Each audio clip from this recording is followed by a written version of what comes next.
Welcome back to A Story to Tell on the campus of Dixie State University. Today we're talking with Jan Garbett. How are you? Good. Garbett, I mispronounced that, didn't I? That's close enough. Close enough. Jan, tell me about yourself, who you are, where you've been, what you're doing, why you're here. Well, I am running for the 2nd Congressional District, and it kind of caught me by surprise too, Lane. My husband served in the legislature for a couple of terms when we were first married, and I didn't really want to do campaigning with him, though I did because I supported him. But we had a one. You campaigned with your husband? Yes. Supported him? Well, if there wasn't anybody that could knock on a door and tell him what a good person he was, then, you know, I was his #1 fan, so. Well, that was really nice of you. You know, I thought so. What did he think about it? Oh, he really appreciated it. But I didn't want to ride in the parades in a car and, you know, wave at people. That was just a little too much for me, so he took our son. Well, that was even nicer of him. Yes, that was nice of him. But I was happy to do as much work and walking door to door and promoting him. I just didn't think people wanted to see a candidate in a parade. They wanted to see floats. They wanted to see somebody riding on a horse. So I just had my own personal biases, but they may change. Everyone does. They do, but I was happy to support him. And we had such a positive experience in the legislature back then, you know, that was in the early 80s, that, you know, he's continued after 2 terms in the legislature to run for different offices, though he wasn't elected to any of those. And a couple of years ago, I was asked to run as lieutenant governor when Von Cook was trying to vie for the governor's race. And we didn't make it through the convention, but it was a really fascinating process to me. And I saw, you know, I just had an opportunity to participate in what I thought was an easier way in, avoiding that campaigning. But how long ago was that? Just a couple of years ago. And after that, you know, I kind of dismissed it, but it was interesting because even my children started saying, "Mom, is this what you really want to run for?" As if they were expecting me to run for something. So I'm remembering Jennifer Lawless. She was a congressional candidate in Rhode Island, and she's director of women politics at the American University. She's written a book, Why Young People Run from Politics. And well, that's a clever title. Yeah, she's collected a lot of data on why we think, oh, I don't want anything to do with politics. And she posed an interesting statistic in her book when people were asked if they thought every member of Congress ought to be kicked out and just be replaced with some normal person walking down the street, 49% said yes. So just the general dissatisfaction with who's representing us and kind of a desire for just that random person. So as I think about that, I kind of feel like I fit that bill. I'm a random person that can be walking down the street, and I think there are a lot of us, and maybe our voices aren't heard. And, you know, our willingness to suspend disbelief and to really seek out judgment. When we have, you know, the smartest and the brightest person in the room, and we abdicate our responsibilities in the government to whomever, oftentimes they end up working in a vacuum, and they are lacking perspectives and experiences of the people their laws will affect, and they don't make the best decisions. They really need us in that process. So as a candidate, I feel like I have, you know, that to offer, is a willingness to really listen to people and weigh that with the expertise of people in various fields, but I think every voice needs to come into play here as we understand the complexity of issues. And I've actually, been working in that realm of gathering voices together and seeing how that can help us move forward with solutions. When you ran for lieutenant governor, what party were you representing? Well, that's a fun story in and of itself. When I was a young girl, was a Democrat because my dad was. And I served in the convention. I worked for Wayne Owens when I went to BYU. And then when I married my husband, he was a Republican. So, of course, he was wonderful. Well, I just joined the Republican Party and have been. And just over the past couple of decades have felt a little disenfranchised from that party. And I wondered when Von Cook asked me, since he was running with the Democratic Party, maybe they're more pragmatic. So with that much research and that opportunity, I switched parties. And, of course you pay attention to the news and the sentiments, and there are things in both parties that make a lot of sense to me. And name one. One, I think, is, well, I thought that the Republicans were conservative, and I thought they championed family values, and they championed living within your means, self-reliance and budgets, and I'm really questioning that now. And I thought that the Democratic Party was very open to people and really inviting everyone into a large tent and paying attention to the needs of a variety of people, respecting that people don't all think alike and that we should have that freedom of our beliefs and our religion honored. And I think that there is that general attitude, as well as issues about how we care for the poor amongst ourselves, or at least what our social programs need to do. So, it's been interesting for me to try to figure out, where do I fit? And I like this and I like that, but we've got to be practical in all of this too. And I see less pragmatism than I was expecting. So after that convention where Von Cook and I lost, Von Cook, myself, and Richard Davis, he's a political science professor at BYU, got together with my husband also, and we started talking about how can the parties be less polarized. They had actually worked within the Democratic Party for years. I was a newcomer. My husband had been and I in the Republican Party and had tried to, maybe not work within the party itself, but had been Republicans. But we just kept seeing it being pulled more to an extreme, and just felt kind of like, I don't believe in that, and I'm not comfortable with that strong of a position on immigration, for instance.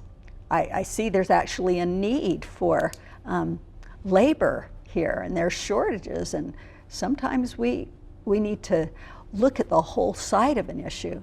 So just these things stewing around my head, I jumped from Democrat to Republican to Democrat, and then we started talking and decided maybe we just need to form a new party.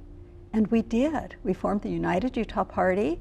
It's starting to grow throughout the state of Utah. It was actually really an exciting night at the caucus. I attended up in Farmington. We expected to get, 50, 60 people there, and we had, over 100 people come. And it was that way throughout the state. People really came out. Were very Are these curious. Republicans or Democrats or both? Both. And independents that have felt for a long time that no one represents them. There's actually a really fairly large independent contingent in Utah. So we're hoping to, present a home where people who have felt like they're homeless for a political party, they could come. Well, that's a novel idea. Take care of the homeless. Politicians, political people. So what do you hope to accomplish? Well, I hope to accomplish showing people and that we can act more civilly in our governing processes. So right now, I've come down to St. George. Yesterday, we had our very first, what we call a date with democracy. We called it Voice of the People Meetup. We're going to have others of these. Some people might call it a town hall or a listening tour. And I think I surprised everybody that came last night. When they came into the room, it wasn't a theater style where you all just sit in a row and listen to somebody at the front of the room expounding their views to you and then getting a chance to ask a question or two. They came in and I had them seated at tables. We had various tables, so there was 5 per table. And we had big posters in the middle of the table, and we had Post-it notes and markers. I had invited them to come there to pull out of them, what are the issues that matter to you? Why do they matter? What are the variables and complexities of these issues? So, and while we're at it, listen to that person next to you at that table. What does he think about that same issue? Why does it matter to him?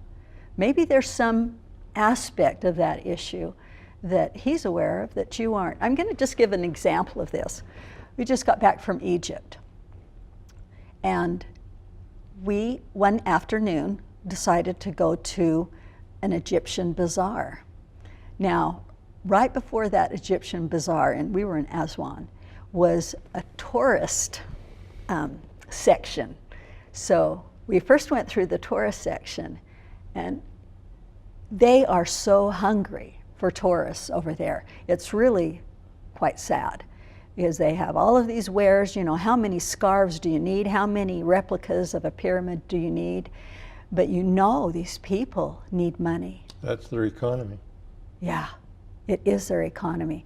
I walked through that, you know, and they're very aggressive. You know, oh, just come into the shop. No, but No pressure. I had seen the day before an interaction between someone trying to convince a woman that she needed this scarf. She'd gotten on the bus, talking to this salesman.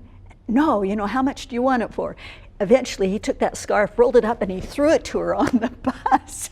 It landed on her lap. She threw it back to him. And I just thought, whew, this is a little intense for me. So here we're walking through this, and I thought, oh man, this is the bus experience all over again. I just tried to keep my eyes forward, feeling terrible the whole time. But after that experience, across the street was the real Egyptian bazaar.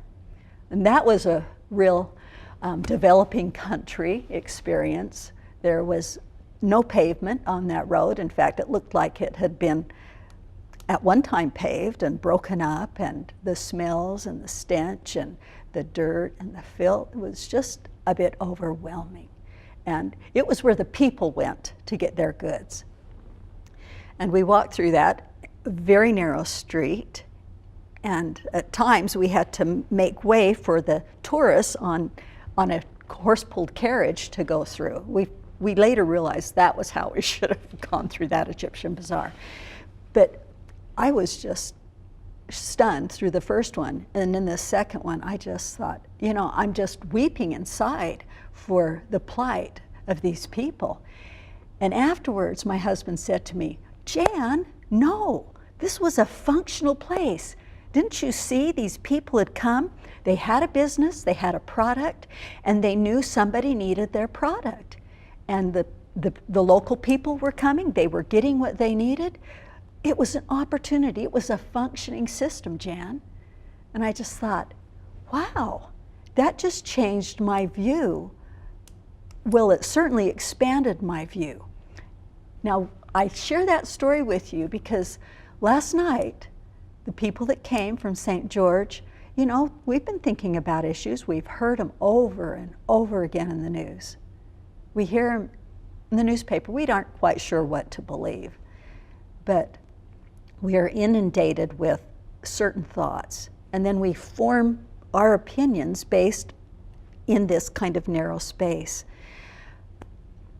when we can come and hear somebody say, oh, but didn't you appreciate, for them, they had an opportunity to sell. People really needed what they were selling there. And I just thought, yeah, I've got to get outside of framing my reference with where I live, in Salt Lake City, right by the Capitol. And when I need something, I go down to the local grocery store where the fruit's been washed and organized in nice little clean bins. Yeah, I just have to understand that there are different perspectives and different ways that people live. You always lived in Salt Lake? I have. I was born in Salt Lake, and I've always lived there. I asked a woman in Bakersfield, California once if she'd lived in Bakersfield all of her life. She said, not yet. She was ahead of me on that one. That's a good answer. How I'll did try you to meet your remember husband? that. How did you meet your husband? I met my husband. Okay, you asked for the story, so I'll tell you. I was actually going to BYU. And I've heard of BYU. Isn't You that have? beautiful Yale University? maybe so. There's a story about that, but I won't tell you. Okay, well, maybe later. I'd like to hear that. So I was going to BYU. I was in my third year, and I'd come home for the summer. My family lived in Salt Lake. And I was at church on Sunday with my family, and there were a couple of speakers at our church that day, and my husband was one of them. He was actually going to the University of Utah, and That was rude of him. rude of him to go University to of the Utah. He was volunteering to help a program to recruit people to come to the Institute at the U. And so he was there speaking, and you know, here I am home for the summer, and I'm looking at this speaker, listening to his talk, and thought, he's intelligent and he's good looking. I think I'll meet that guy after this meeting. So you pounced. I did. And that's how I met my husband. How many children do you have? We have 8 children. 8? 6 boys and 2 girls. Well, I should say lucky. I shouldn't say this, but lucky you. That is lucky, We isn't have 4 it? girls and 1 boy. Well, that's wonderful. Tell me a little bit too. about each one of them. You know, they are as different and varied as probably my constituents are, but maybe not so much, because they're all really supportive of what I'm doing and kind of think politically and vote politically similar to me, which is surprising. But they have a real care in their hearts to be contributing citizens to their community. They really care about what's happening around them. My oldest son, David, right now is the executive director for the Pioneer Park Coalition. So you mentioned homelessness. Our family's actually been very involved in that issue on the grassroots, starting to reach out and figure out how we can address that need and what opportunities exist there to help the homeless in Salt Lake. So he's the executive director right now. David has a law degree from Harvard and a business degree from Stanford. My second son, Jeff, was down here last night with us, helping with our first meetup. He's run himself a race just in Salt Lake Council this past summer, and I was knocking on doors for him. So he didn't make it. He would have been great. And then after that, I have twins, Mark and Paul. Are they identical? No, they're not identical. Mark will be graduating from SUC, Southern, no, you know, I have a hard time with this. It's in California. USC? Yes, thank you.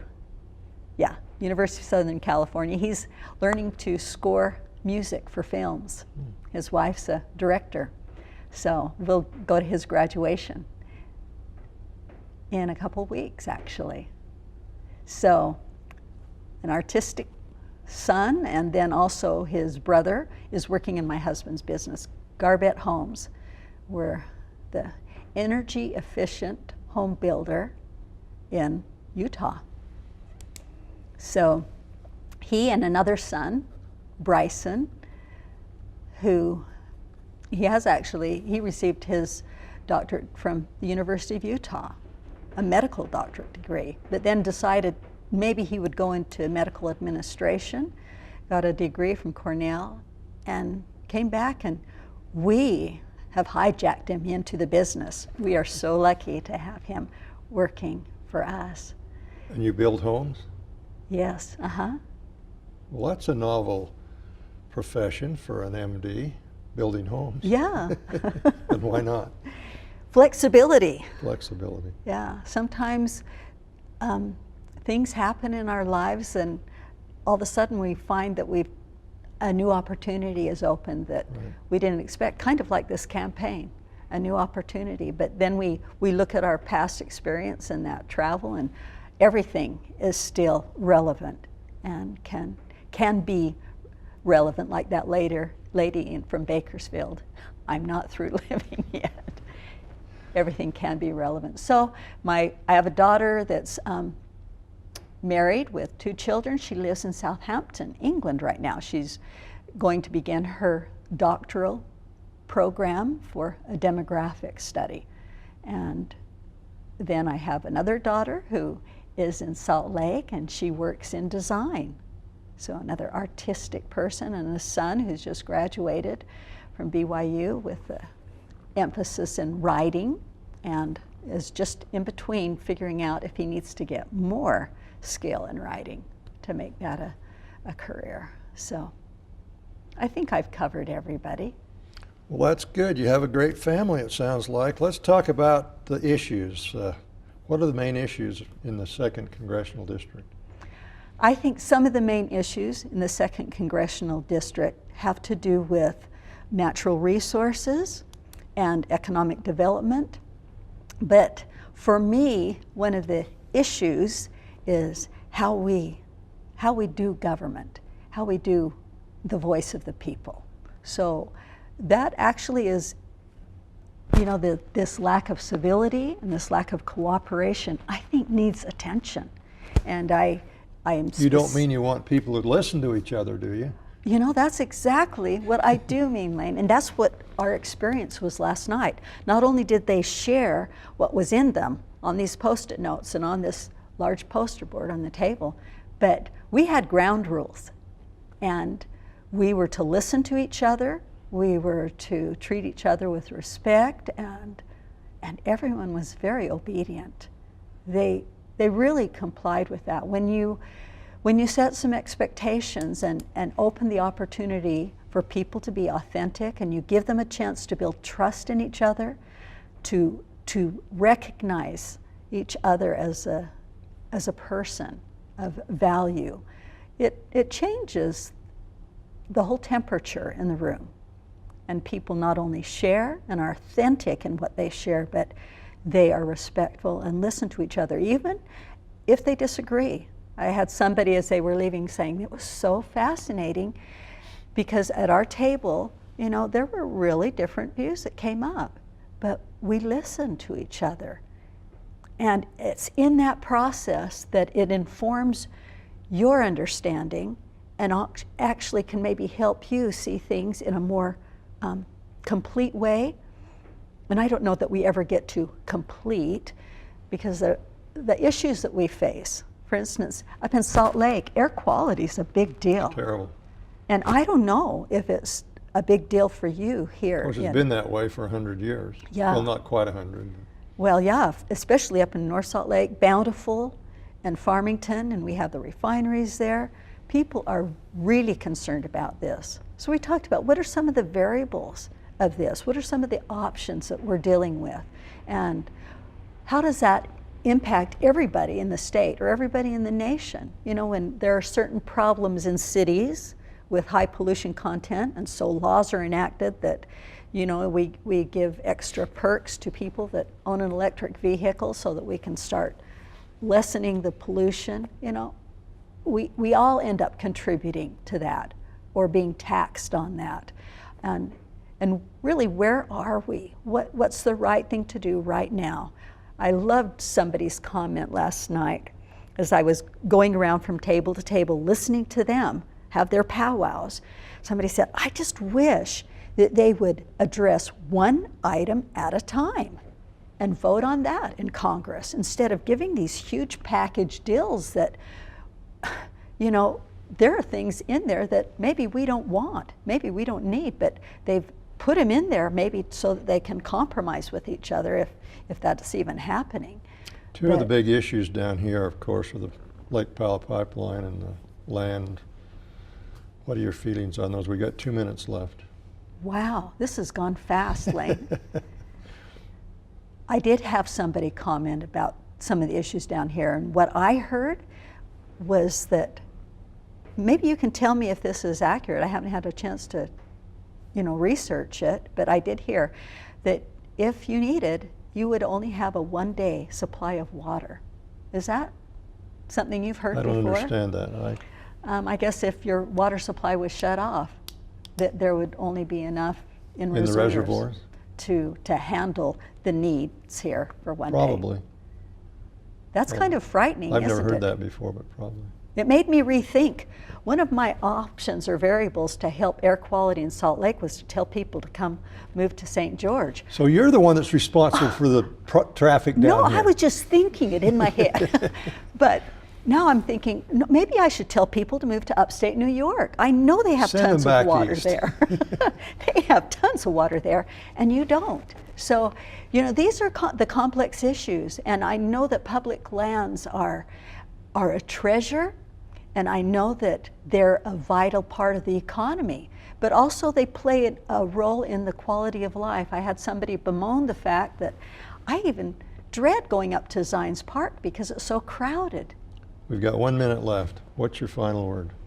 My final word is that I hope we can remember not just our needs, but we share this state with others, we share this planet with others, and you know, I share it with that woman at the Egyptian bazaar, and I feel a